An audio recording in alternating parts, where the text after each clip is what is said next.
Karibuni, asanteni, kwa kuwa nasi. Welcome and thank you for being with us. That is Swahili, Kiswahili, Ki-Ubuntu. We are changing the name of our language to Ki-Ubuntu, taking it away from that Arabic infection that came as a through Maafa, honestly, right? We were talking about Maafa last week with Mama Kanyisi Leoladile and Sister Tema Shengo through Maafa. And so if you're going to heal mentally, you must take away everything that triggers whatever memory that brings on that trauma, the Maafa. And so one of the ways we are doing that is changing the language that we're using and taking back our own naming systems. And therefore, this language that is our language of unity, that is evident, was created by our people through all the Bantu aspects and linguistic patterns of the language. We're calling it Kiubuntu. But I mentioned Swahili so that those of you who have not gotten the memo can know what time it is, right? This work is this work of embracing and reclaiming our narrative, this work of countering false narratives, this work of telling the truth when you have a system that is hell-bent on maintaining false narratives, whitewashing, revisionist history is very hard, right? And a lot of us revolutionaries, a lot of us truth tellers are attacked because of it. So to all the truth tellers out there, Kila Laheri, I wish you well. May you be protected against the forces of oppression and exploitation.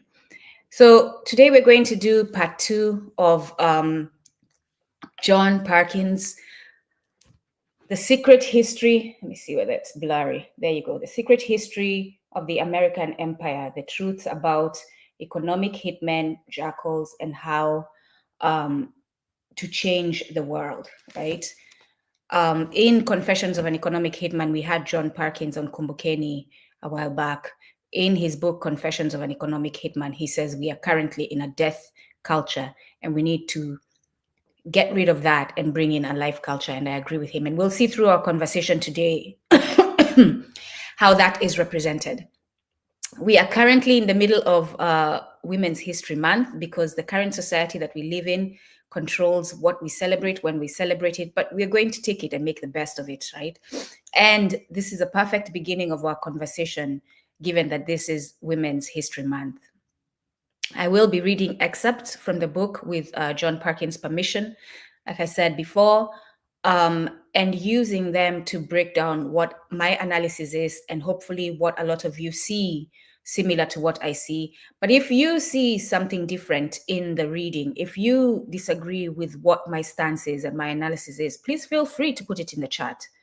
If you want to expound on what is being said, feel free to add it to the chat. This is a conversation between all of us. This is us coming together in a mbongi to gather and look at what it is that has affected society, where we are in a place where we are living day-to-day death culture, and returning it back to a life culture that is thriving for all of us. So today we're going to be looking at the role of women in the well-being of humanity. We're going to look at USAID. We're going to look at how religion is used as a tool for imperialism and not really to help people and not really to be the good Samaritan, right? So I was going to say welcome to church today. And this is not your usual church. This is Liberation Church, not Indoctrination Church. This is church to awaken you. Again, church is what? A gathering of believers, right? We are believers. We believe that we are Africans, proud Africans, capable Africans. We believe that we have a place in humanity, and therefore we are gathering to remember what that place is, and correct the false narratives that have been told about us for too long. So I will be reading and then we'll break down the analysis. This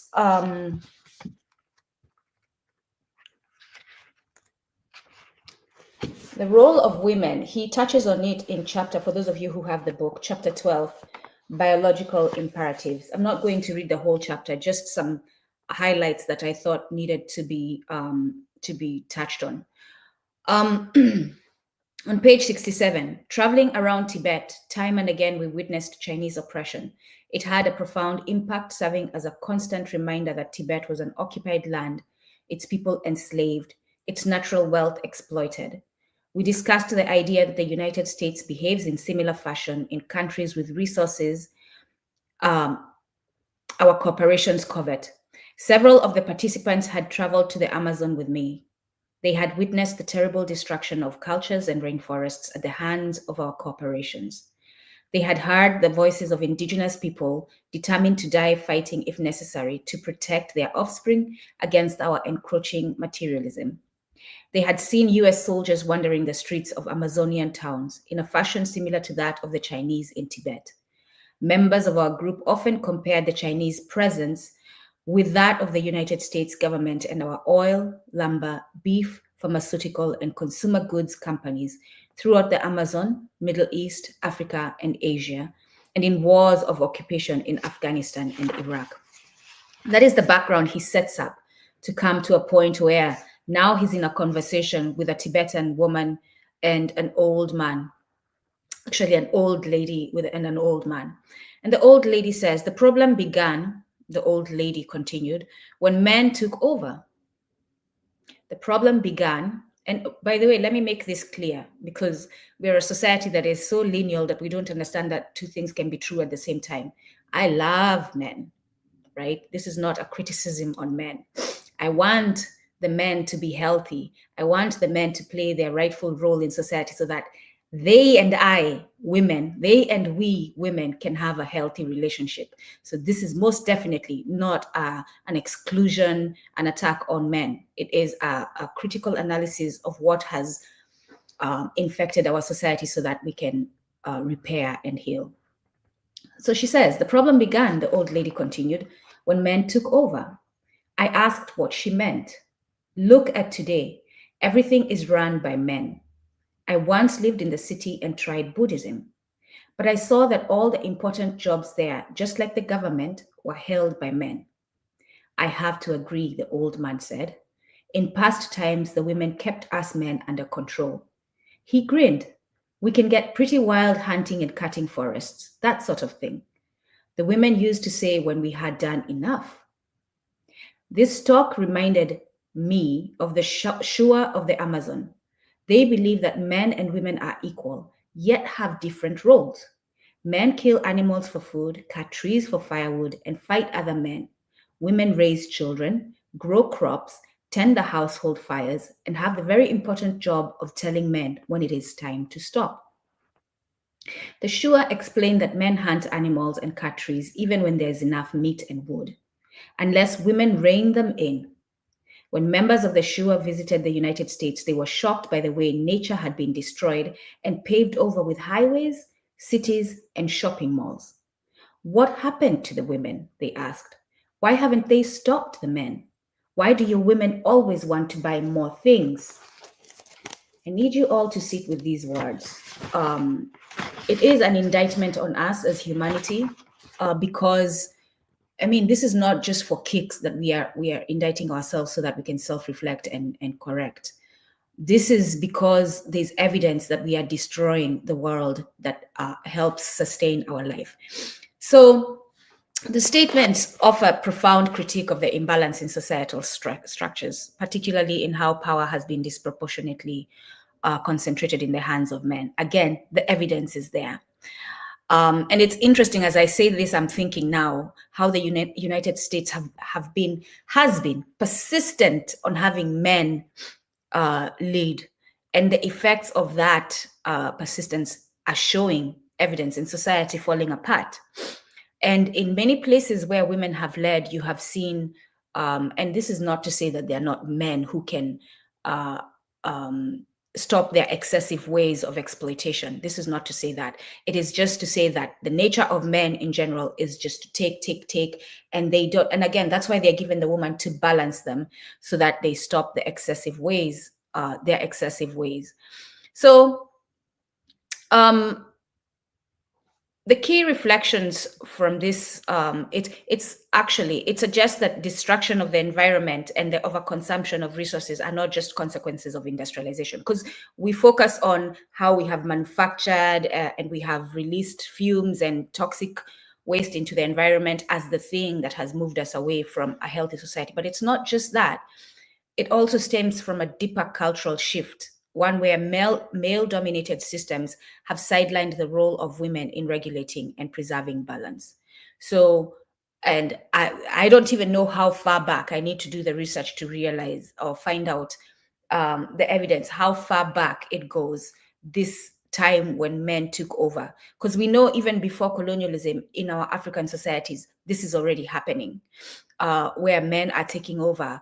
For those of you who've read the book by Sheikh Anta Diop, 2000 Seasons, you will see in the book there's a scene he describes, and this is as the colonialists are coming in, but this thing is already happening, where men have abandoned their role to protect the community, and now women have to do everything they're doing and step up to take on the role of men, because the men are drunk, they're laying around and not doing what they're supposed to do.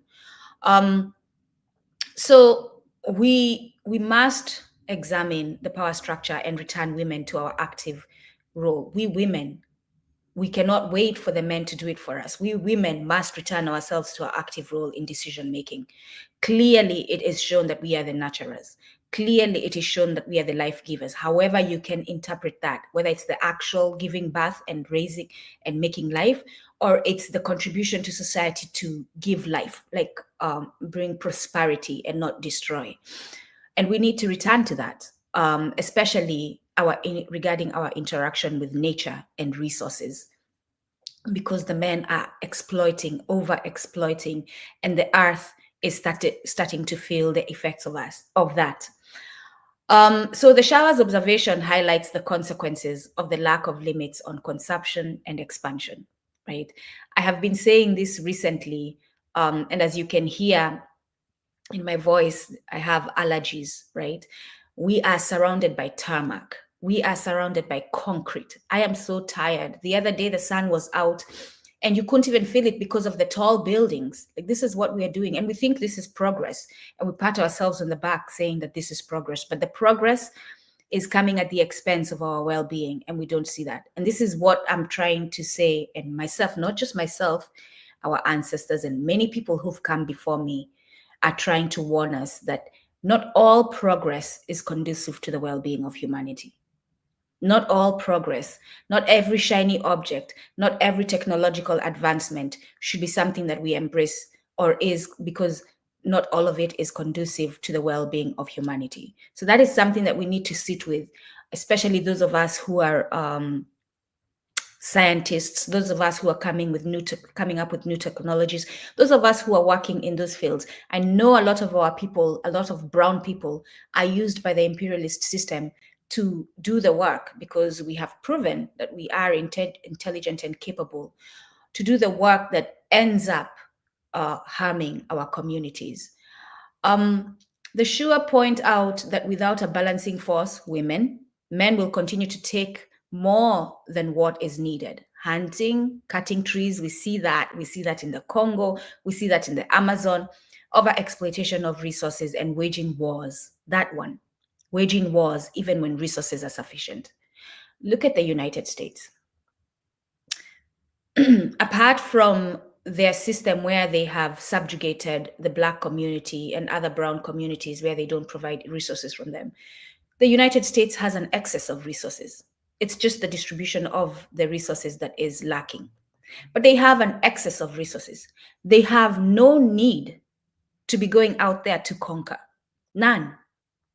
They have no need to be posing as an entity that is colonizing and taking over other nations. They can very well have a diplomacy policy that is of getting along with others to maintain the resources that they have in case they're lacking. But they have no need to be expanding, none whatsoever. But here they are expanding. So this is what is cautioned to us. This is what John Perkins is bringing up. This is what he's learning from the Shua of the Amazon. This is what the Shua who come to the United States, I'm assuming through a trip that he's organizing with his non-profit organization, and they witness the over-exploitation right? And the overdevelopment of society at the expense of nature and at the expense of our well-being. We are witnessing now, the world is full of wars. Like, name the corner in the world, there's a war happening there. Why? Honestly, why is there a war in Congo? Like, what I'm talking about logically, I'm not asking of the reasons that we know that they are there to cause unrest so that they can take the resources. But why, as human beings, is there a war in Congo? Congo poses no threat to anyone. None. And why not be in an interactive, a human, social, interactive system where we actually talk, where we actually sit down and have agreements, like back in the day, that I will give you this if you give me that, right? Why? So when we sit down and see, again, this goes back, this conversation is so complex. As you can see, my mind is exhausted today because of the reading of this. And sometimes, and we don't acknowledge this, sitting down with these truths can be depressing. And it's not just the truths of the secret history of the American empire that John Perkins has written. It is the truths of everything that has happened in the course of the week that I have encountered, right? In society, different things happening around us, near, locally, and far, globally. And we don't sit down with those moments and see how our contemporary life is connecting to what John Perkins is saying. And it is very, very exhausting to be in a state where you see, and especially as women, right? We don't even address that. And maybe that's why our women are in a state of crisis, because we are so taken away from our role of nurturing that I don't even know how to explain this. The science, the nature behind it is attacking us as women and making us be at a state of unrest, because nature is telling us, you're betraying us. We have given you this role, right? Creation, nature, everything.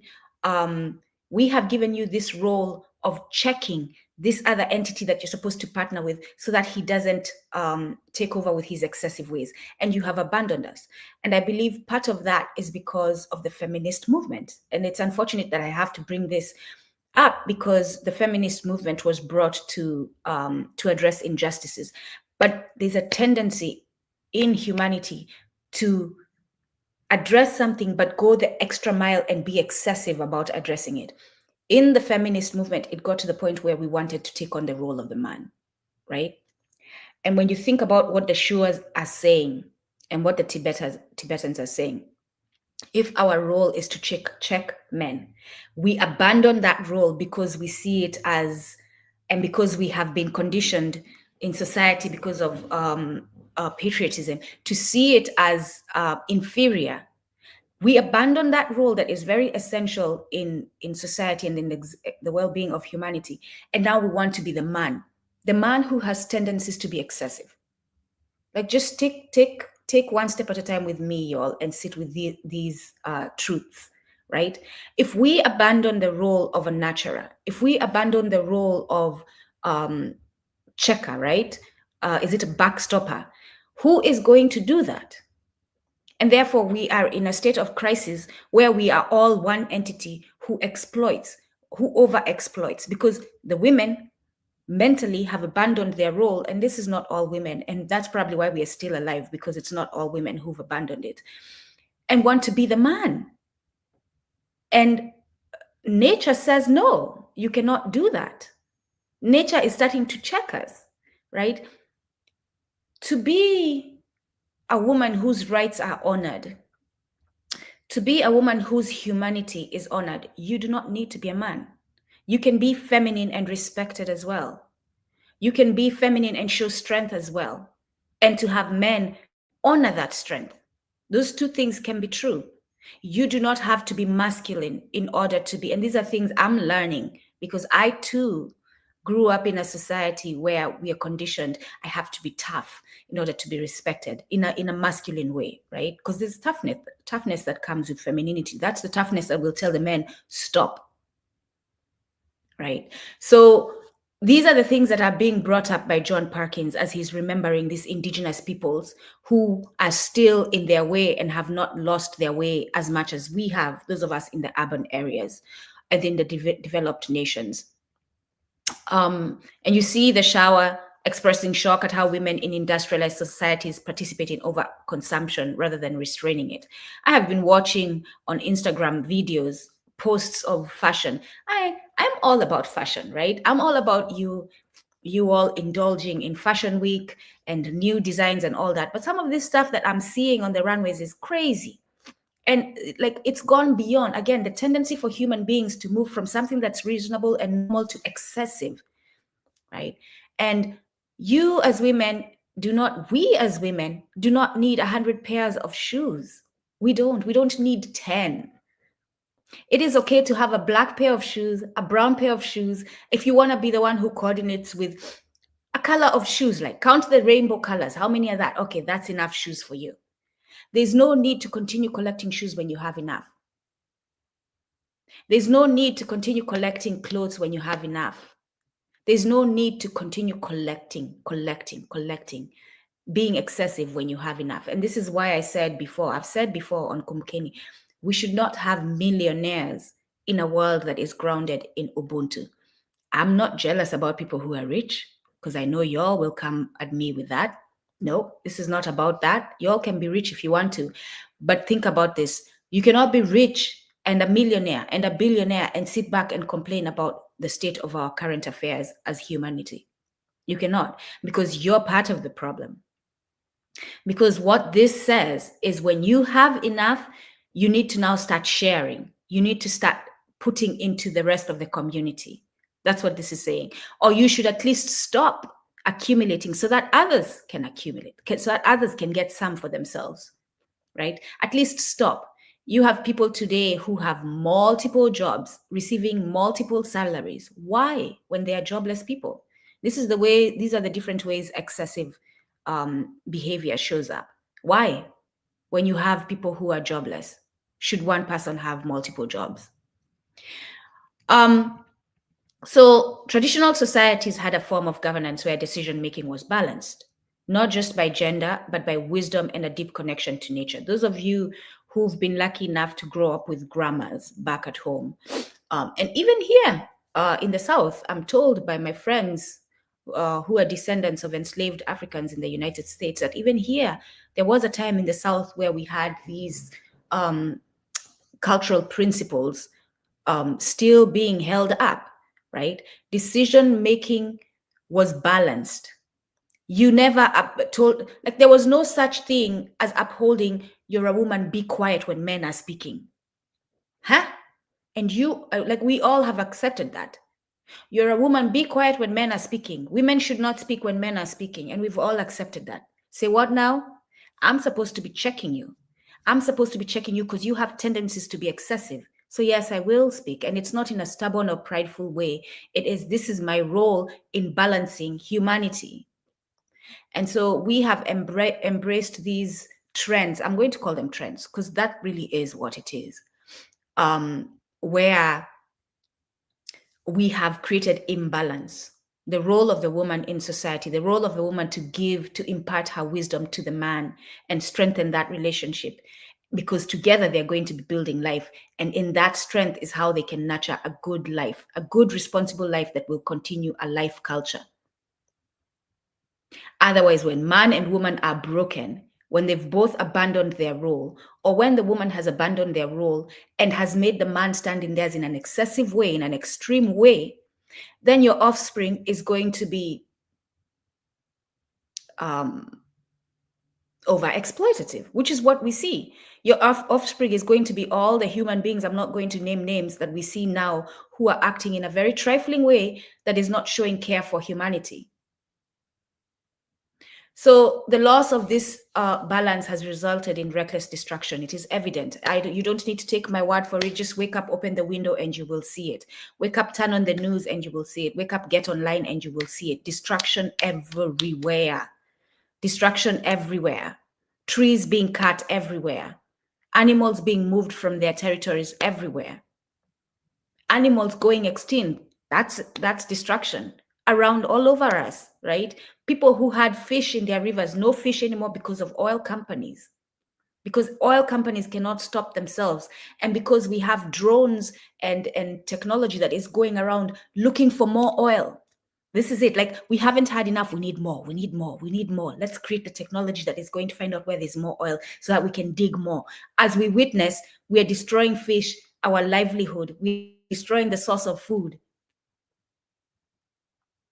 This is what's happening to us. And this is what we want to uphold. This is what, when I'm in a room confronting people who are upholding capitalism, because make no mistake, this is capitalism. What I'm describing right now is capitalism. I am attacked, right? Because you all are so comfortable in this dysfunction, you don't want to get uncomfortable in order for us to have some functionality. I'm going to move on from that, because we are actually going to have a conversation on Kumbukeni specifically dedicated to the role of women and how we can return to it, what we are doing that is taking us away from it, and what we need to do to return to that role, because humanity's survival is dependent on it, as clearly stated by two different indigenous peoples from two different places, encountering John Perkins, encountering the United States' greedy way of operating with others at different times, saying the same thing. The role of the woman. The role of the woman has been lost. Where are the women? Why are the women over-consuming? Chapter 31 is another one I'd like to touch on today, the manipulating of governments. You all know this. We've covered this in different ways on Kumbukeni. We've covered it under the Patrice Lumumba broadcast. We've covered it under the Nkrumah's broadcast. All the broadcasts that we have talked about when I was reading Walter Rodney and all that. This is manipulating of governments. In the chapter, John Perkins focuses on Lebanon, Israel, and Iraq, but we're going to use the lessons from that, the broader themes, to look at Africa and how it's affecting Africa. This is chapter 31. Let me just get to where it is.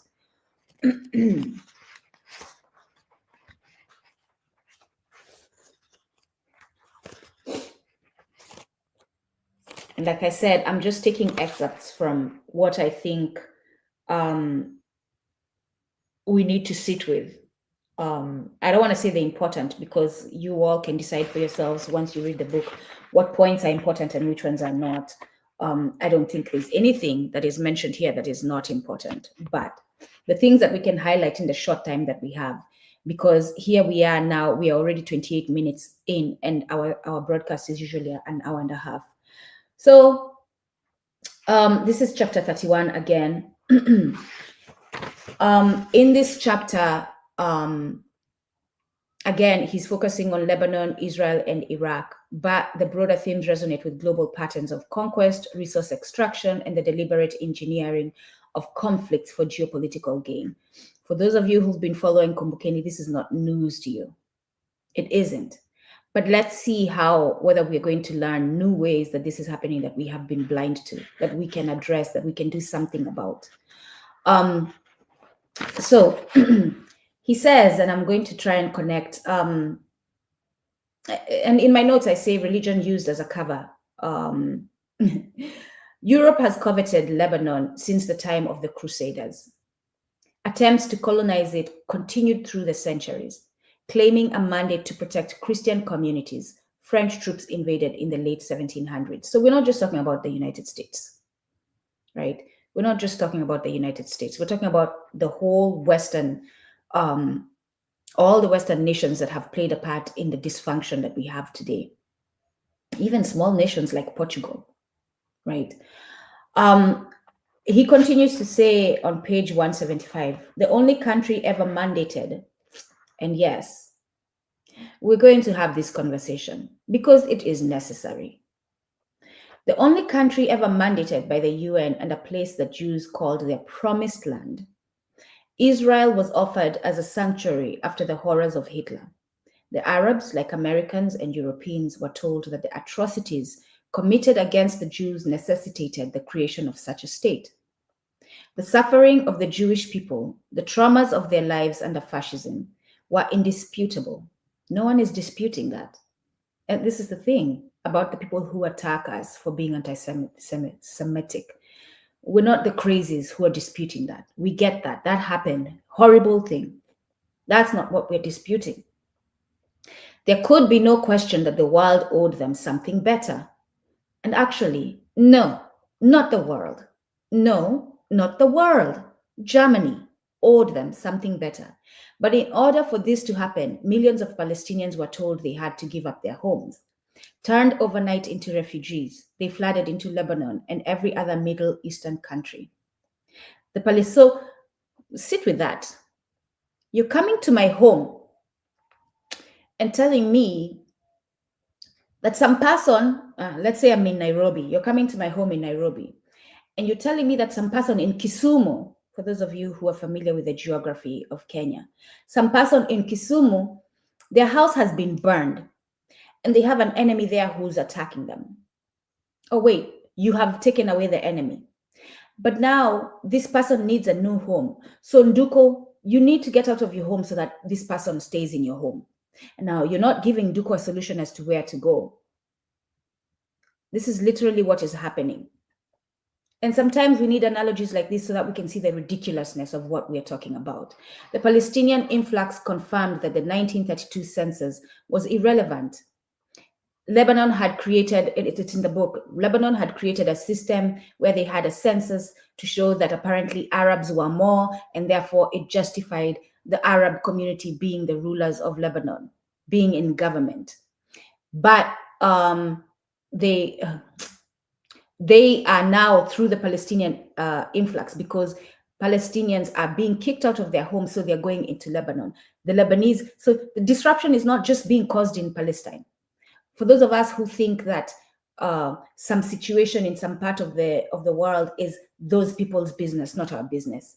So what's happening to Palestine is now affecting Lebanon.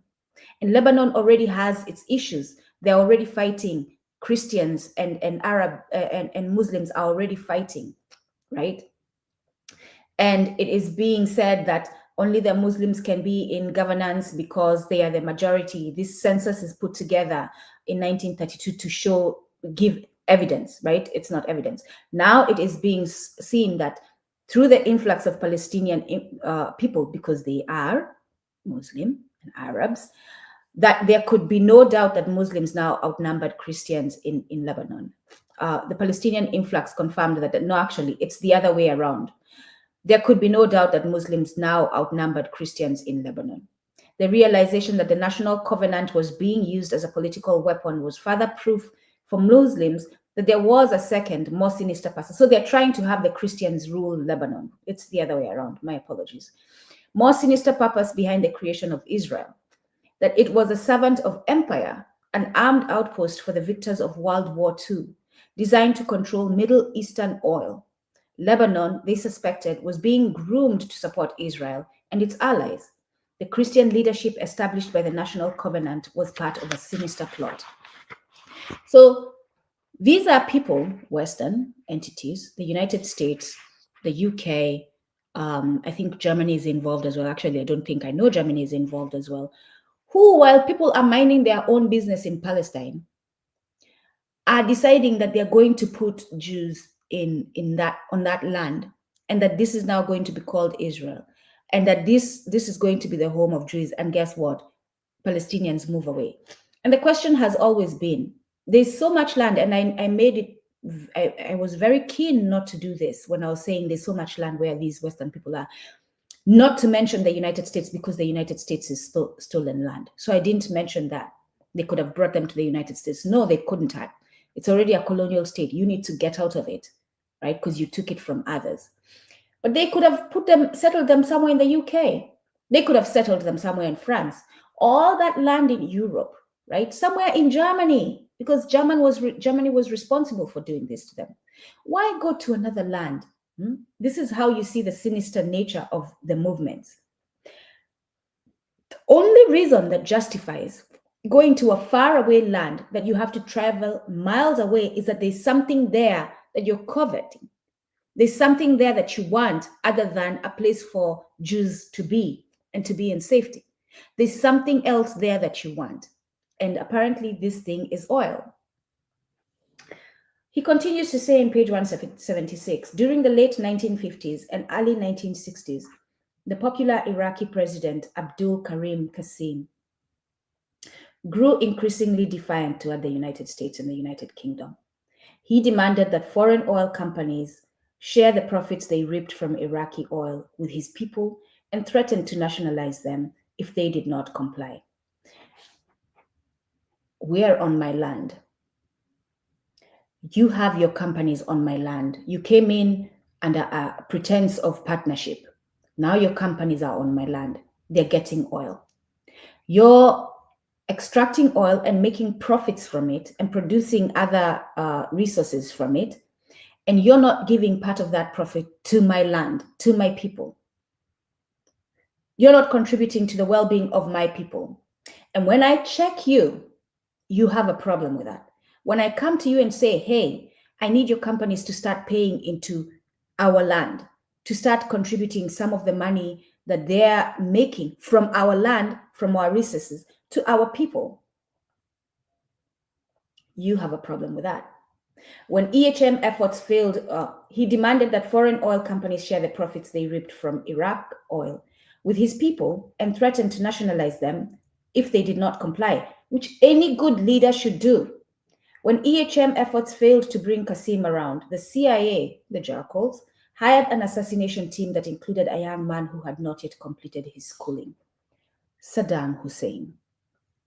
So you all will hear of the US talking about Saddam, a horrible person, and you all Americans are repeating the nonsense that you're nonsense because it doesn't make sense, that your government is lying to you, that Saddam is a horrible person, when your government created Saddam Hussein. Your government funded Saddam Hussein. Your government brought out the animalistic nature of Saddam Hussein, the over-exploitative nature of Saddam Hussein, the United States government. The team opened fire on Qasim's car. Saddam, as a young teenager, is in the car, opening fire on the current president at the time of Iraq. They riddled it with bullets, but only managed to wound him. Saddam was shot in the leg and fled to Syria. Here goes again, Iraq. We've moved from Lebanon to Palestine to Iraq to Syria, because we think that we can just be a lineal society that doesn't see Ubuntu, that what you do in one place is going to affect others. Here we go. They riddled it with bullets. Saddam was shot in the leg and fled to Syria. In 1963, President Kennedy made a fateful decision. Kennedy, those of you who want to draw lines between Democrats and Republicans, forgetting that it is a system that is fed by both Democrats and Republicans, and that is kept alive by both Democrats and Republicans. President Kennedy made a fateful decision. He ordered the CIA to join MI6, British intelligence, on a mission to accomplish what the assassins had failed to do. They executed Qasim by a firing squad on Iraqi television. So not only did they listen, and these are the people who are going to turn around. I try very much not to be caught up in the emotion of it all, who turn around and then call these people terrorists. The terrorist, the actual terrorist, will now turn around and call the people they're attacking terrorists. That's why I have encouraged revolutionaries to embrace that term. If the oppressor is calling you a terrorist, embrace it. Because your goal is to terrorize them so that they can stop oppressing you. Anyway, I digress. They executed Qasim by firing squad on Iraqi television. MI6, at the behest of John F. Kennedy, the United States government.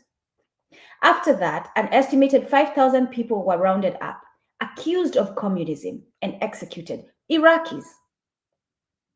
Within a few years, Saddam was brought back and installed as head of national security by the United States government through its covert operations. His second cousin became president. So this is a nation that is interfering in the politics of another nation. And Americans, you have to start sitting with this truth. You have to start reflecting, self-reflecting, and acknowledging your role in the destruction that we're seeing around us. You cannot be in New York for Fashion Week when this continues and you're not doing something to address your government. I'm sorry. That's when I'm going to say your fun needs to stop. You can have fun as long as you're confronting your government about its role, as long as you're not contributing, as long as you're organizing with those who are oppressed to stop your government. Because we need that fun. We need those good moments to get away from the stress of it all. But we cannot be here indulging in champagne moments when people are dying and it's because of our government. The money that we are actually enjoying, the money that is actually affording us to rent those spaces, to have Fashion Week and to be in a peaceful environment that has Fashion Week, is coming from the exploitation of others. So we see again the historical pattern of imperial greed and manufactured conflicts. There was no conflict in Lebanon. It is manufactured. It is manufactured by pushing Palestinians there. There's no conflict in Palestine. It is manufactured. It is manufactured by bringing other people there and having them build a nation in the nation that the Palestinians had and kicking out Palestinians. You are manufacturing conflict.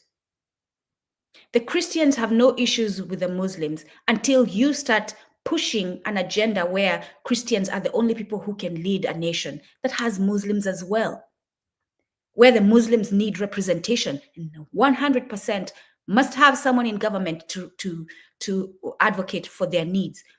Because as we see how Christianity moves, everyone else is going to hell. And if I'm the type of person who has that mentality, how am I supposed to advocate for you in government?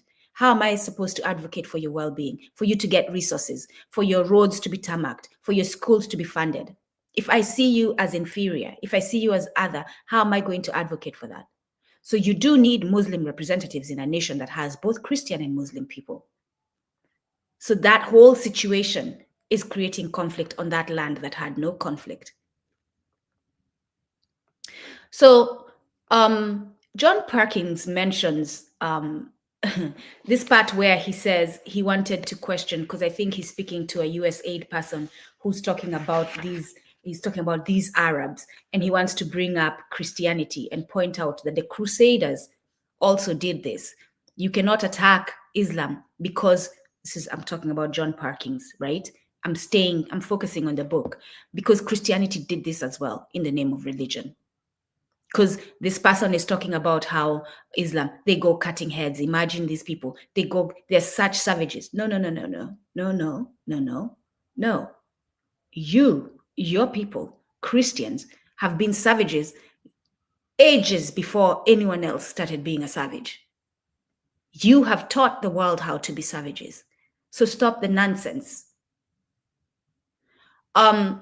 This pattern extends beyond human suffering. Again, I had a friend from Iraqi, and I remember her showing me pictures of places where and I was like, it's a beautiful country. But you saw through the Iraqi war, it destroyed the environment. So it's not only bringing human suffering. You've seen what they've done to Congo, a beautiful, beautiful land, destroying it through war and forced migrations, creating unsustainable population shifts. Unsustainable because you're pushing them into a smaller area where there are not enough resources. Destroying ecosystems and turning fertile lands into barren wastelands. All because empire must expand. And all because empire cannot be checked, because to check it is to be terrorist. And you are shamed and you are shunned and you are locked in prison. So after reading this chapter, I asked myself, how do you justify taking homes from some people to give them to others? How do you justify it?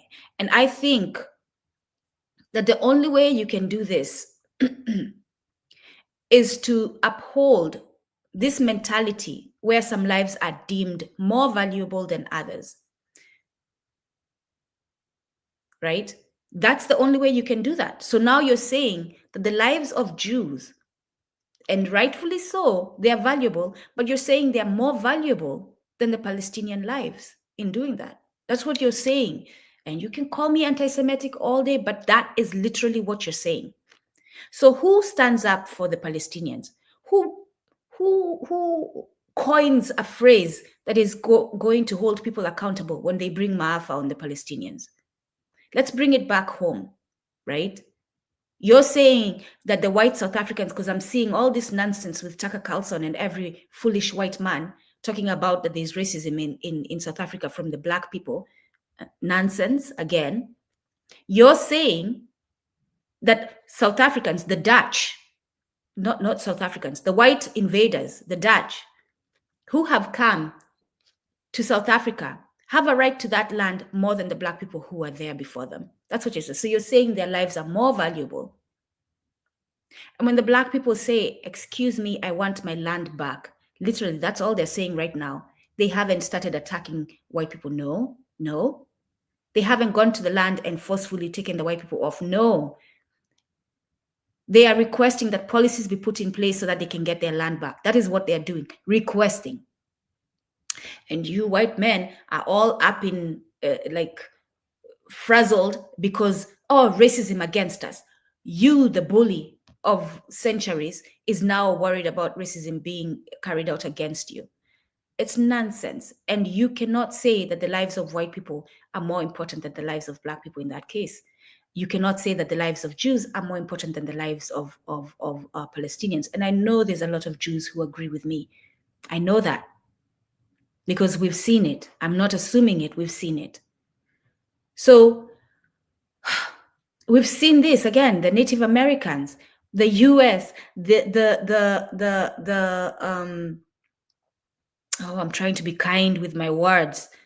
Those who've been rejected in society in Britain are going to look for a place to settle and they come to the US. They find people there. But because they think they're better than these people, they take over that land and now they call it the United States of America. Our land. There were people there that you kicked out, but now you think that your life is more valuable and the indigenous people's lives is less valuable. Putting them in camps where you're not giving them equal resources to the resources you're providing to yourself.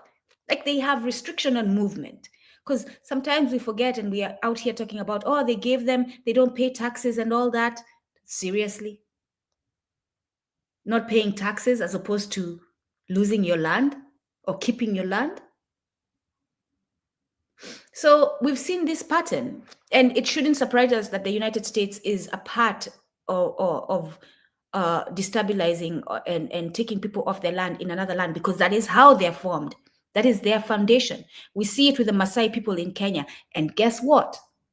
The West is involved in that displacement of the Maasai people in Kenya, of the Maasai people in Tanzania. The West is involved because it is the West who wants to get these lands and protect them, protected lands. Why? Well, why? We've been protecting them for centuries. The animals have been thriving on those lands for centuries. We've been thriving. Why do you, Mzungu, now need to come and protect it?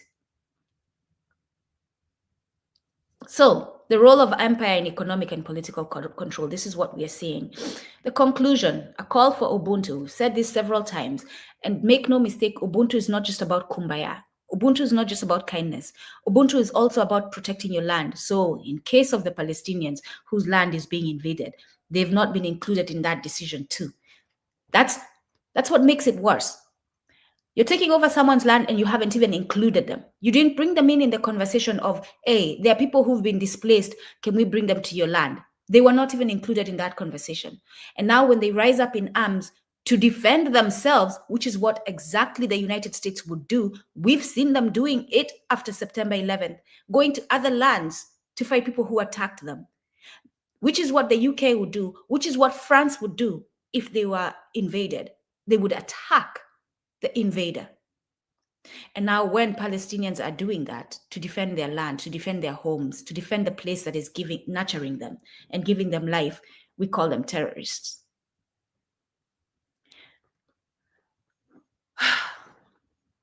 The damage inflicted upon the earth and its people through imperial greed, displacement, and war must serve as a warning. Again, the alarm has been going off, and we've been so conditioned to alarms that we don't even hear them. because that's our daily life. And this is part of there's another book I'm reading. I recommend it, Techno-Feudalism. I'm forgetting the author now. Before I get off, remind me to put the author and the full title. And it talks about this exploitation of emotion. And it goes beyond just an exploitation and a commodifying of emotion to the manufacturing of emotion. Right? So the American people have been driven to a place where they're anti this, anti that, anti this because they're patriots. They don't even stop to think, what am I following? Does this even make sense? What am I a part of? What is it doing to these people? Right? Anti-immigrant. You don't even stop to remind yourself that your corporations is the reasons why you have immigrants. Your corporations have destabilized the nations where these people you call immigrants are, and that's why they're coming to get a living to your nation. You don't even stop to ask yourself, you're so proud in your patriotism, these immigrants. Here's the thing, right? Americans, you want to stop complaining. And yes, I am targeting you all because you are the lead in the exploitation and the destruction of humanity right now. You are leading that cause. Get out of everyone's home. Go back home. Get out. Right? Get out. Take your CIA, take your FBI, take all your people, all your secret police. Get out of people's home. You don't want immigrants. Get out of people's home and go back home. Mind your business. We're not going to attack you, right? No one is going to bother you, Americans. Mind your business and let everyone else mind their business and see how different the world will look. Give it a month. Don't even a month without your interference.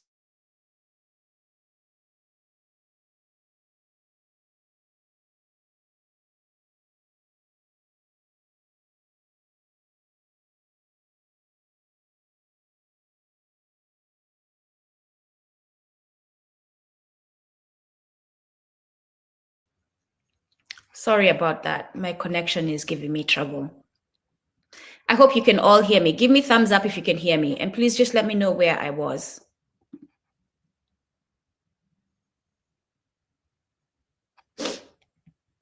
Please let me know, those of you who can hear me, where I was so that I can continue. And if you can hear me, please give me a thumbs up. Anyone, one person. Thumbs up, please. If you can hear me. Asante, Joe. Asante sana. So to heal, we must abandon the imperialist mindset. We must, right? And because we are not the imperialist, we must force them to abandon their mindset. Even if they can, we must force them, right? And embrace a model of governance and economics rooted in Ubuntu, collective well-being, mutual, Asante, Emmanuel, Asante. Yes, get out of people's home and see how different the world will look for a month. Mutual respect and harmony with the natural world, the animals. This hunting of animals must stop. I'm talking about for trophies, must stop. Those of you on the continent who are allowing it, you will be held accountable for it. We must dismantle exploitative systems. What is that system? The one main system that is exploitative is capitalism. I don't care how uncomfortable you are, it is destroying life. I may seem arrogant, I may seem prideful. No, that's not what you are hearing. What you are hearing is a frustration with humanity. What you are hearing is a frustration with oppressors. What you are hearing is a frustration with men who have taken over the world and are destroying it while we suffer slowly and are expected to be quiet. That's what you hear, not pride and arrogance. What you hear is a woman who is taking her role in balancing nature, in checking men, in checking exploitative ways of humanity, and asking us and confronting us about what our role is in that, and saying to us, we need to stop. And from what I am reading, from what I am observing, capitalism is the thing that has brought on this exploitative nature of things. Because capitalism is about profit maximization, right? I said to you all, read Techno-Feudalism. The author argues that techno-feudalism has taken over and capitalism is no longer in power, but through capitalism, while capitalism still survives. And it will show you how exploitative these, what do we call them? Practices are. So we must dismantle these exploitative systems. We must dismantle capitalism. We must dismantle techno-feudalism. We must protect the earth. We must ensure that all people, not just the privileged, not just those we think are better human beings, we must first of all stop that mindset. Must have access to land, must have resources, and must have the right to exist with dignity. All people. And you tell me that you're sitting there being that's a utopia, Nduku. There must be poor people. We can't have a world that doesn't have people. Why? Why can't we have a world that doesn't have poor people? Why can't we have a world that doesn't have people who don't have food to eat? Basic clothes, shelter. Why? And if you are one who's going to say we can't have that, why don't you volunteer to be the homeless? Why, please, if you're the human being who doesn't want to reconcile the fact that we can actually provide land, resources, and the right to have dignity for everyone. If you're that human being who's questioning that fact, I please need you to volunteer today to be the homeless one. Because you cannot be sitting in your mansion watching TV and saying, oh, we can't have a world where everyone has resources. Nah, no. You volunteer today to be the one on the streets. If you don't want to participate, I'm saying if you don't want to take active participation and change of mindset to embrace the fact that everyone must have basic needs met and that we as human beings need to share. So the use of religion as a tool to empire expansion. This is chapter 32. Excuse me. And chapter 32 and 1 are very similar. I'm going to read 179. I have how long? Almost at the hour. So let me be quick. All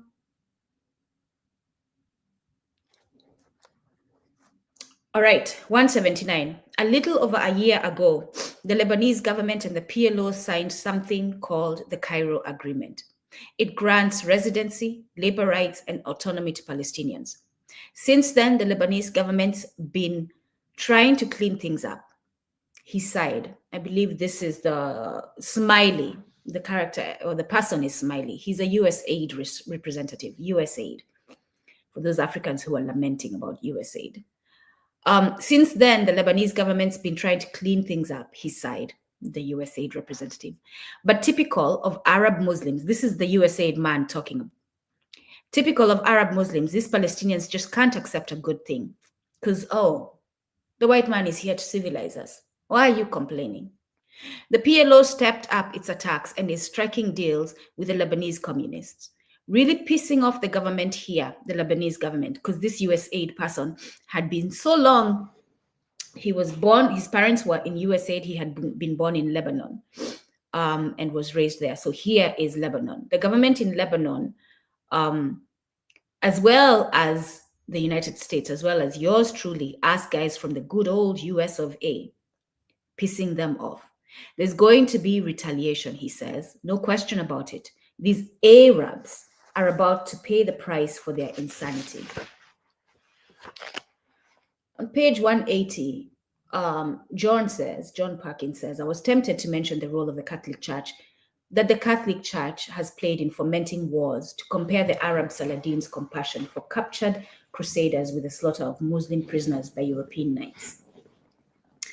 Towards the end, he says, I knew that the Crusaders had been organized by the church as a war against what is called the satanic forces of Islam. However, I had also read that Europe, suffering from strife, high unemployment, and the plague, was ripe for rebellion, and that the aristocracy used the Crusades to refocus the anger and conquer new lands, the use of religion for empire expansion, right? Instead of you saying, that your people are suffering, your economy is falling apart, you need resources, and reaching out and being diplomatic with other nations that have resources to see how you can get a share of it, you want to go using religion to occupy. And that is what crusaders are doing. And now John is bringing this up in his head because he's an EHM at this time and he doesn't want to mess up his job. So he still has those selfish interests, right? So he's not confronting the USAID person in real time. He's thinking this in his head. And this goes to show that we human beings, we have this thing where we know that what is being done is wrong, but we're not speaking up. We have become a society that does not speak up because we are worried about losing our check. We're worried about losing our position in society. We're worried about being cancelled. In the meantime, humanity is dying. People are dying. Children are dying. All because we're not going to stop and hold someone accountable for their trifling self. So John is thinking of this Christian who's sitting here judging Arabs, calling them Arabs, judging Muslims, while his people, his ancestors, are the fathers and mothers of savagery. He continues in 181, he says, they explained to me that so they're sitting in a coffee house. Where are they? Let me see. In the Middle East, somewhere in the Middle East, sitting in a coffee house. They explained to me that in the opinion of my Indonesians, the United States was waging, he's in Indonesia, the Indonesian university students, he's talking with them. And they explained to him that in the opinion of many Indonesians, the United States was waging an anti-Islamic war. They informed me that back in the 50s, the British historian Arnold Toynbee had predicted that the real war in the next century would not be between communists and capitalists, but between Christians and Muslims. A young English major at the university patiently described their view. The West, she said, especially its leader, the US, which is why it seems like I'm targeting them, but it's just the facts, is determined to take control of all the world, to become the greatest empire in history. It has already gotten very close to succeeding, right? She looks him in the eyes and says, stop being so greedy and so selfish. Realize that there is more to the world than your big houses and fancy stores. People are starving and you worry about oil for your cars. Babies are dying of thirst and you search the fashion pages for the latest styles. Nations like ours are drowning in poverty, but your people don't even hear our cries for help. You shut your ears to the voices of those who try to tell you these things because God forbid it makes you uncomfortable. That's my addition there. You label them radicals or communists. You must open your hearts to the poor and downtrodden. Instead of driving them further into poverty and servitude, she's speaking to Americans. There's not much time left. If you don't change, you're doomed. Make no mistake. A reckoning will come because that's just the rules of nature. It is the rules of nature. We've seen it in history. This is not just people like thumping their chests. Recalling that evening in my more recent day with Smiley, John Perkins says, I wondered if there was any hope for a world where religion had become the basis of exploitation. I wondered if there was any hope for a world where religion had become the basis of exploitation. That sentence there is telling us we must abandon religion, or at least the harmful tendencies of religion. Right? How could so many people be taught to look at religion so differently? How could the messages of Muhammad and Christ both be used to justify war? This is John Perkins asking himself this. And it's funny because the books that are used for the religions, kindness is displayed, right? And unfortunately, there is a very unkind God, which that's another thing, that's a conversation for a whole other day. Why you feel the need to have a God. And it's this mixed messaging. God is all forgiving. God is merciful. Oh, but look what he did. He poured water, rain for days and drowned all these people. And only a few could get on the boat. There's always this theme, only a few, only the chosen ones. And we don't stop to ask ourselves, what kind of God is this? He created all of us, but he only chooses a few. What kind of like cynical God is this? What psychopath is this? Because that's what that is, a psychopath. You make babies and then you decide some of them are better than others and you kill the others. You're a psychopath. Any court of law today will judge you as a psychopath and put you in prison if they don't execute you, including in the United States. If you're sitting somewhere in your car or on your chair saying Duku is so crazy, how can he call God a psychopath? No, I'm saying the God that you have told me about in your Bible is a psychopath. That's what I'm saying. Because it doesn't make sense that the creator of a people, the creator of an entity, takes part of that entity and says they're special and kills the other one. When we see a dog giving birth, because we've seen this, those of us raised in farms, and they eat some of their offspring, we're very judgmental of that dog. We don't see that dog as a good thing. We've seen mothers, stories throughout history, mothers who commit suicide and take their kids with them, or mothers who kill their children. They're prosecuted. So how do you not sit as a human being with a brain and question that narrative that is being given of your creator? You just go along with it just because it was told to you. And you use it. That's the thing. If you are just going along with it for this fufula belief that you're going to go to heaven one day and minding your own business, that's one thing. But you're using that to exploit. You're using that to kill. You're using that to plunder. That's the problem. Right? Again, the young Indonesian woman's critique of American greed strikes at the core of a systemic issue. That's what that is. That's how we're supposed to take that, or at least that's how I'm taking that. Economic and environmental exploitation driven by capitalist expansion. Make no mistake, this is capitalism we're addressing. Her words expose the stark contrast between Western consumerism and the suffering of those in the global South. Why should the West live lavishly at the expense of the South? The resources that are affording you your lavish lifestyles is coming from exploiting the South. So why should you live lavishly while the South suffers? Why should you ignore the suffering of the South when it is paying, literally paying for your lifestyle? Is what this girl is saying. Right? You prioritize oil, you prioritize fashion, you prioritize luxury, while people are suffering all over the world.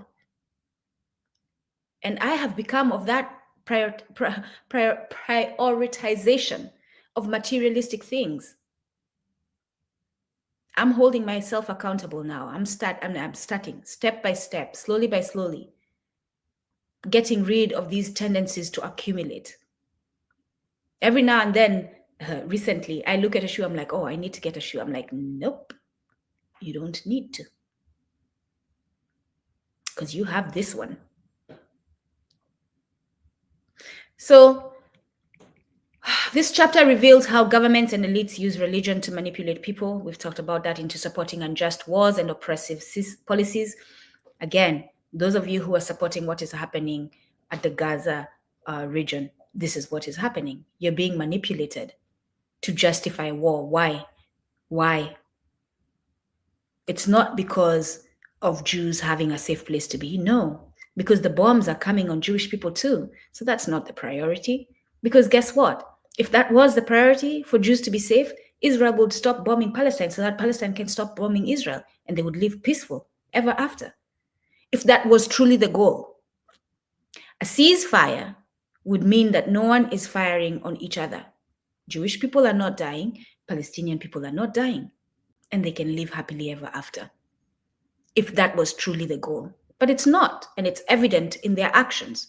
It's not truly the goal. It is to disrupt for whatever other capitalistic, empire building, imperialist goals that they have, that some of us know about, and maybe we don't know all of them, right? And controlling access to oil in that region is a key one. Controlling access to geographical positioning so that you can control the world is a key one. So we must start recognizing when religious rhetoric is being used to justify political and military aggression. If a war or policy results in the mass suffering of innocent people, it cannot be divinely sanctioned. No. If you're in church and your pastor is telling you that the war is legitimate, you must question your pastor.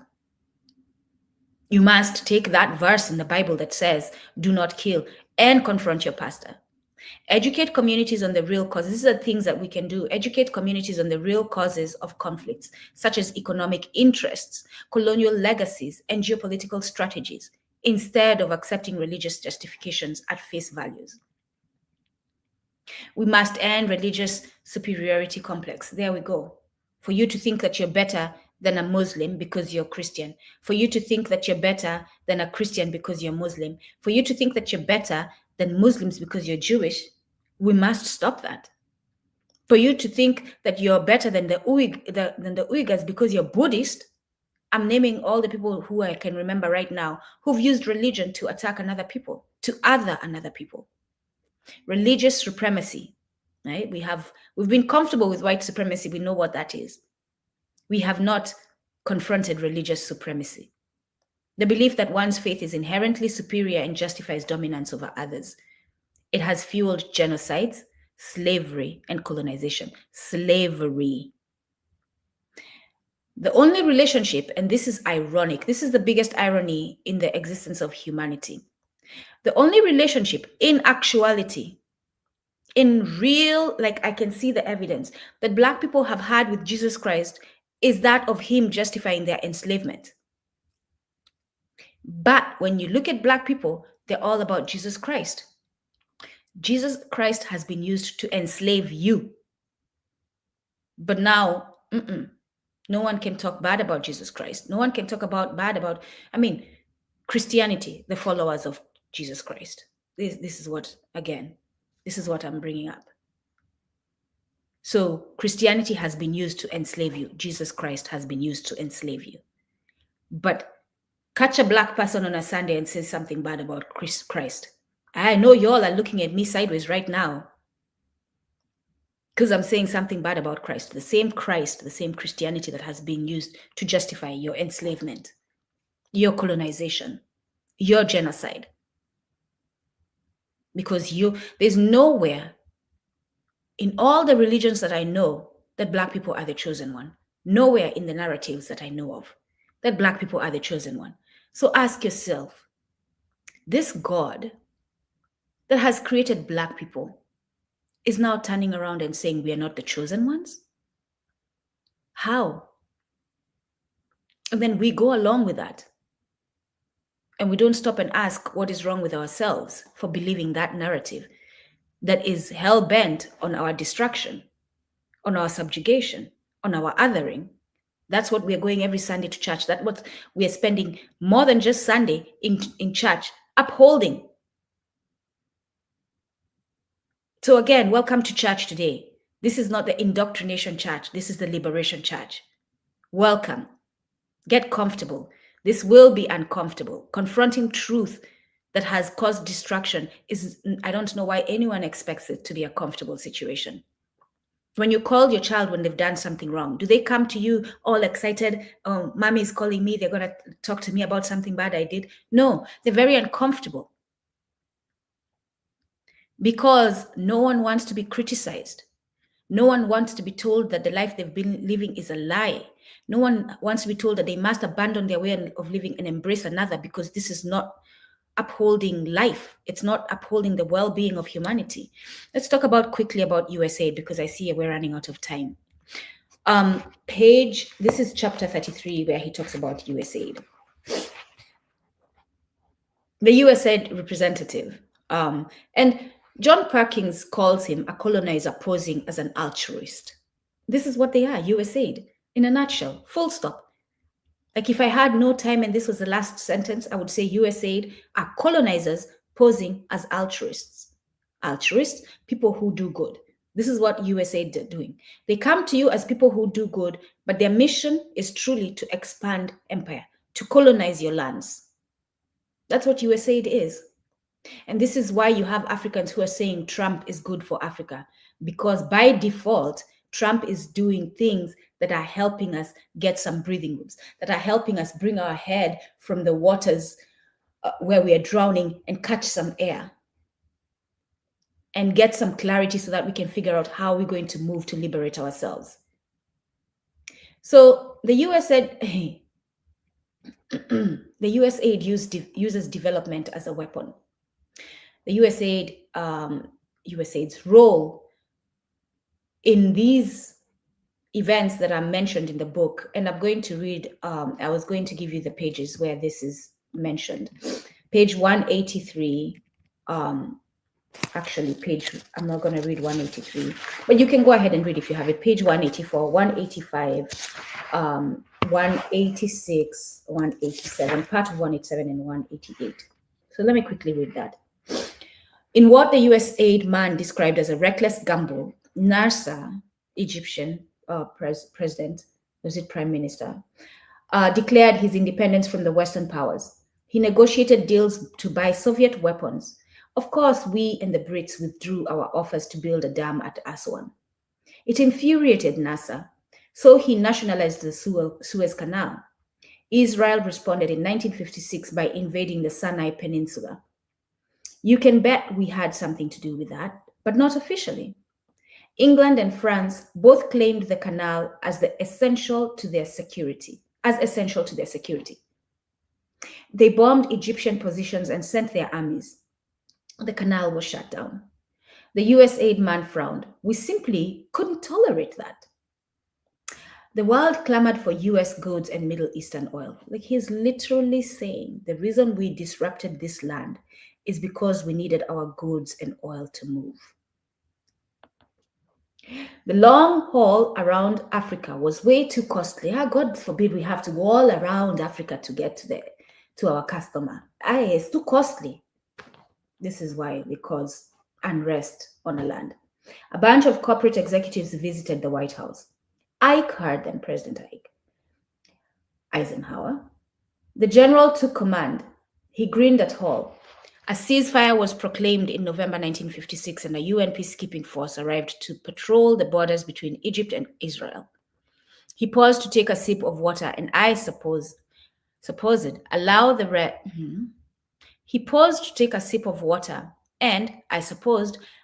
rest of us to ponder the levity of his words. In essence, he continued, Uncle Sam forced Israel, Britain, and France to pull out. Only a little over a year earlier would return sanity to Iran by deposing that commie Mossadegh. Now they're calling Mossadegh a communist, and reinstating our friend the Shah. Now we showed the Arabs we would stand behind them in Egypt. Washington became the undisputed dominant power in the region. On page 185, he continues, I listened. It seemed evident that the triumphs in Iran and Egypt had established the supremacy of the corporatocracy, and that this government employee was paid to brag about it, a USAID representative. Those corporate executives, who just happened to control the defense industry along with most of the rest of the American economy, had forced the President of the United States to acquiesce to their demands. Now, less than 2 decades later, a government, and this concept of forcing the President of the United States to acquiesce. At this point, you've had, I think there's already an assassination of a president that has happened, or multiple. So anyone who's in that position is going to be like, oh, if I mess with these entities, I'm going to be the next with a bullet in my head, right? That's what they're thinking. So that's where it comes forced. And you will see, as Eisenhower in his speech reveals that he wasn't for this, you will see why it is forced. Now, less than 2 decades later, a government agency was spinning its revised view of history into its official talks. The USAID is the government agency we're talking about, for those Africans who want to lament about it. I was amazed at the cunning of these people, and I felt both privileged and guilty. So, John Perkins is confronting his role while still enjoying the paycheck. To be included in this scheme for building what I was coming to understand was nothing less than the world's first secret empire. I recalled Eisenhower's speech about the military-industrial complex. It seemed extremely ironic that a career military officer and supreme commander of Allied forces during World War II was the first to publicly expose the existence of what today we refer to as corporatocracy. I'm going to move on to Eisenhower's words. This is Eisenhower's words, open quote. In the councils of government, we must guard against the acquisition of unwarranted influence, whether sought or unsought, by the military-industrial complex. The potential for the disastrous rise of misplaced power exists and will persist. We must never let the weight of this combination endanger our liberties or democratic processes. We should take nothing for granted. Only an alert and knowledgeable citizenry can compel the proper meshing of the huge industrial and military machinery of defense with our peaceful methods and goals, so that security and liberty may prosper together, end quote. President Eisenhower at the time is saying, the responsibility is on you, the American people. Only you can stop these multinationals. Only you can stop these corporations. That's what he's saying. On page 187, towards the end, the 60s were tumultuous for Egypt. This is again, the USAID person.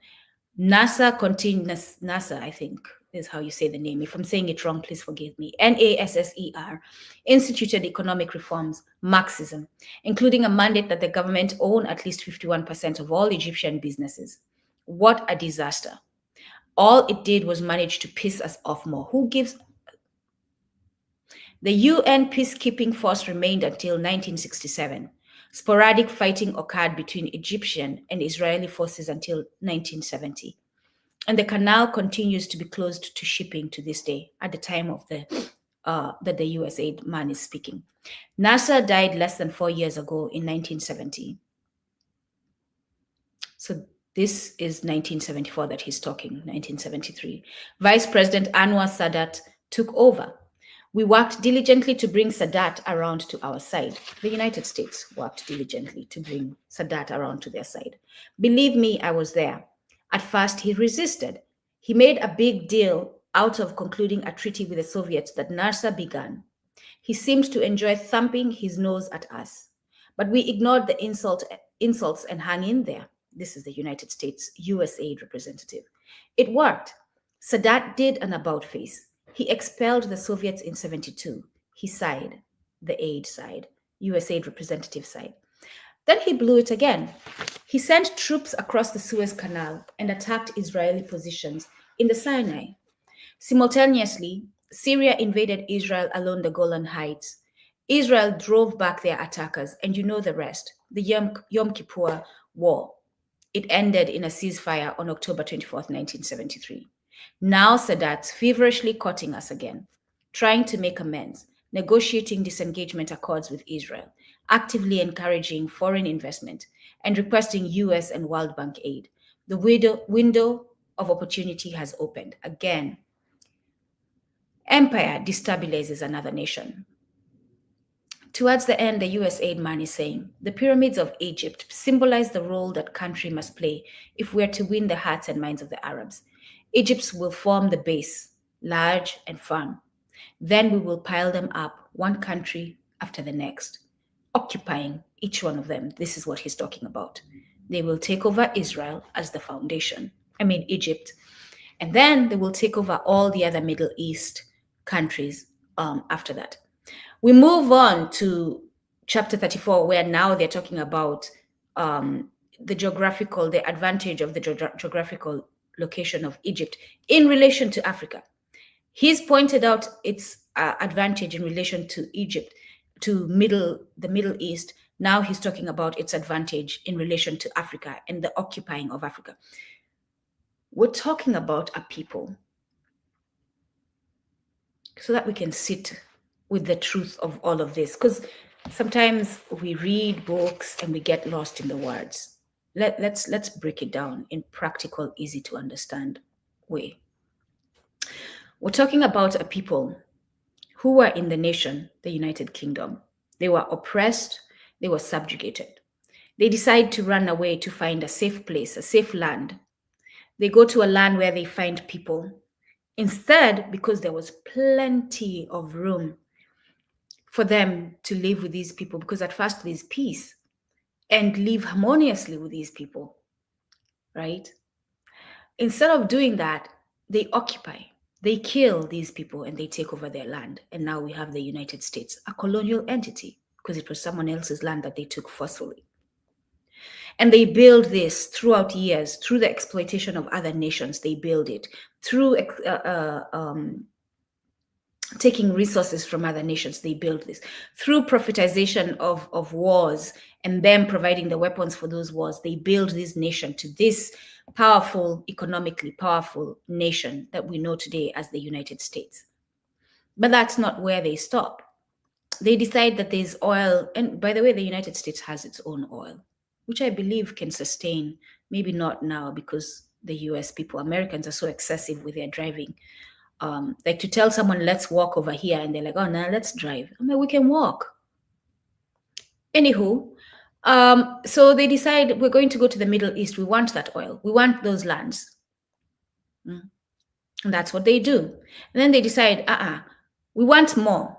We want Africa. We want the lands in Africa. We're going to start by Egypt, and Egypt will help us get all the other lands.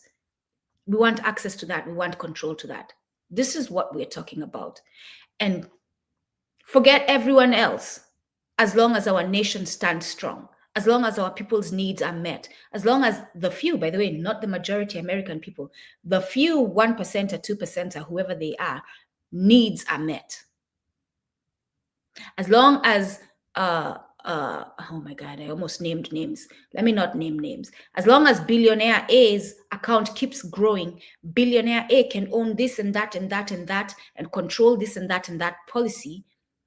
Let's take over. Where? We're in Africa. How soon do you need to get there? What do you need? Let's take over.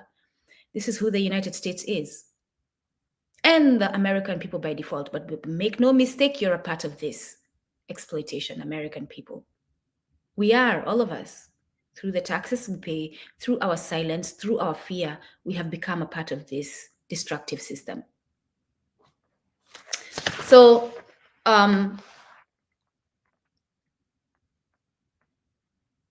quickly, on page 191, and we have 3 minutes, he says, the Middle East isn't a continent, middle country, a rope that ties Europe and Asia. Like they know, like they name these places and they know.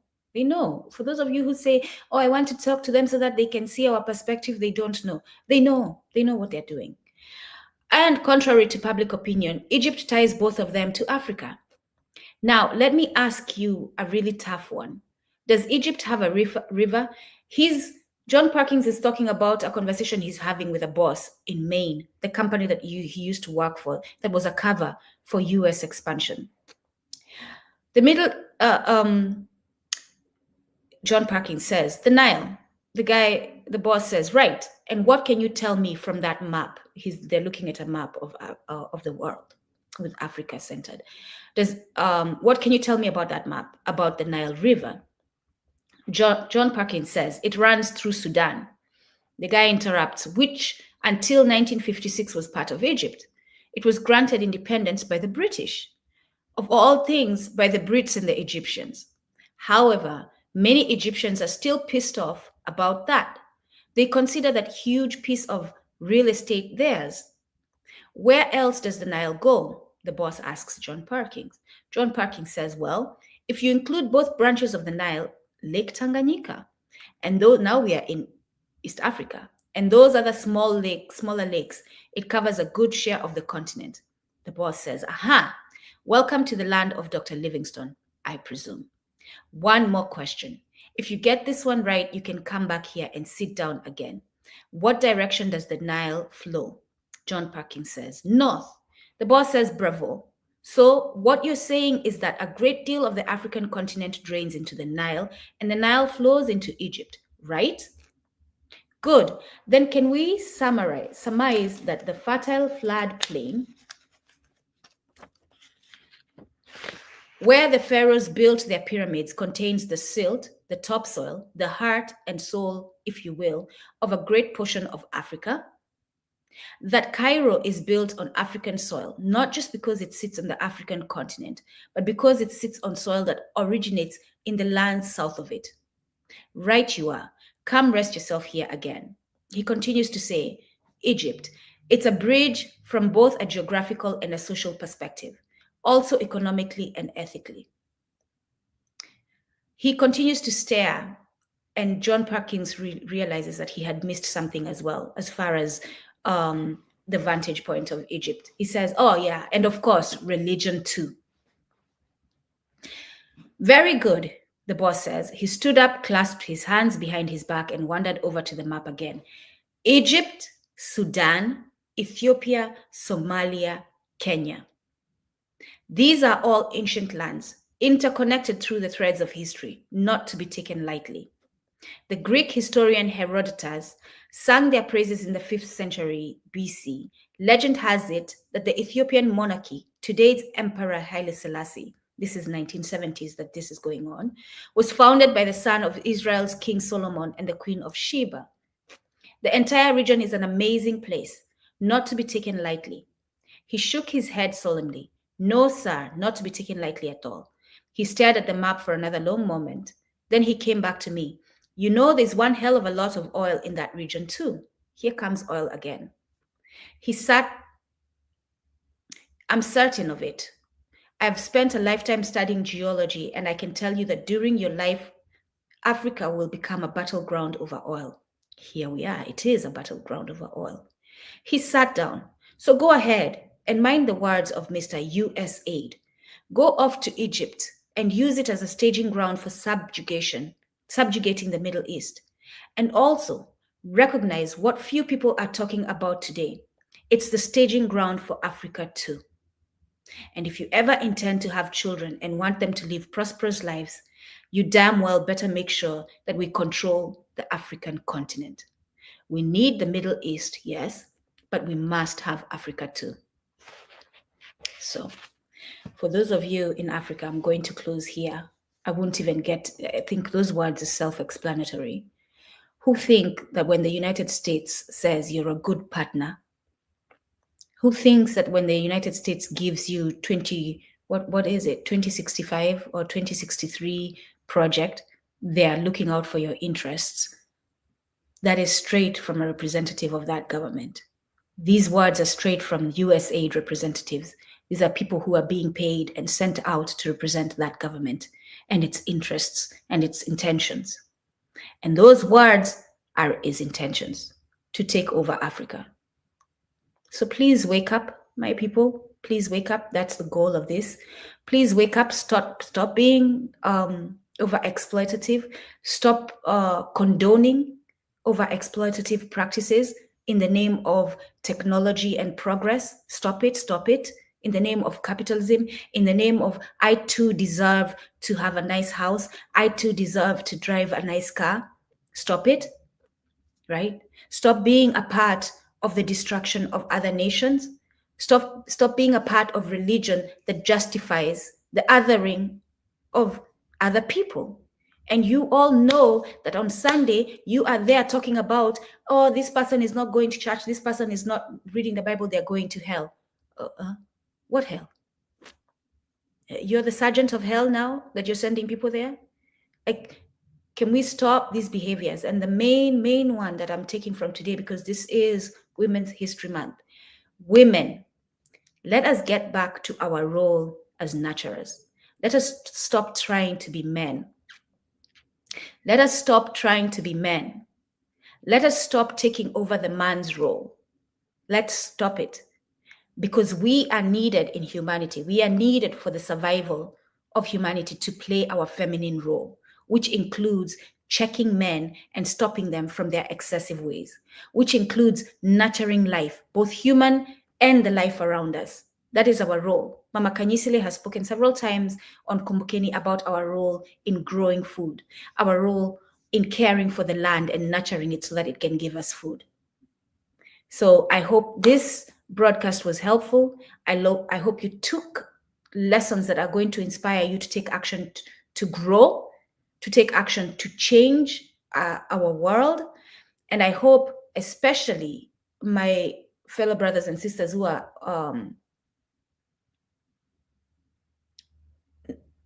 blindly following religion without questioning what its role is in the destabilization of humanity will start questioning.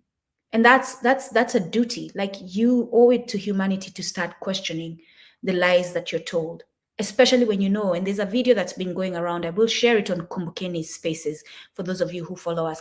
And by the way, as I say that, I want to thank you. All of you 150 plus followers on LinkedIn who have helped us get to the point where now we are broadcasting live on our LinkedIn Kumbukeni page. Thank you, thank you, thank you. Thank you to everyone who keeps following us and subscribing on YouTube. Thank you to everyone who allows me to do this work every week. Thank you, thank you, thank you. The check is not that big, but every time, not every week, because sometimes it's 2 months. When it comes, at least it helps me buy groceries. So thank you for that. Yeah, I hope this was helpful. Asanteni, kwaherini. If you have questions, again, I am on Kumbukeni. You can comment on the pages after you encounter our different broadcasts. I make it a point to go weekly, at least once a week, to look at the comments, to check I'm checking the analytics to check on comments that have not been responded to. We have our email, kumbukeni1@gmail.com. Kumbukeni, I'm going to write it for those of you, because I always assume that everyone speaks this language of unity and knows how to spell, but that's not true. So it's kumbukeni1@gmail.com. So you can send me an email there. I will respond.